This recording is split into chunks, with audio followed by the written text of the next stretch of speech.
Sekreti si mund të dalloni që temperatura në trupin tuaj nuk është normale. Meqense një nga simptomat më të zakonshme të luhatjeve të shëndetit është temperatura, ndjeheni në panik kur termometri shënon 37 ose 37,5 gradë, por ky mund të jetë një koncept i gabuar sipas ekspertëve.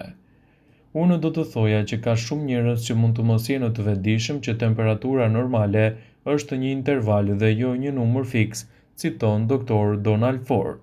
Studimet më të mëdha të kohëve të fundit tregojnë se temperatura normale varion nga 37 deri në 37,5 gradë dhe shumë individ mund të dalin jashtë këtij kufiri dhe të jetë krejtësisht e mirë. Mund të dini se presioni juaj normal i gjakut, rrahjet e zemrës ose nivelet e sheqerit në gjak, por jo shumë njerëz në botë dinë se cila është temperatura e tyre normale e trupit. Nëse vazhdimisht keni luhatje, marrje mendsh ose edhe nxehtësi të madhe, atëherë masni temperaturën dhe konsultohuni me një ekspert për të parë problemin nga afër.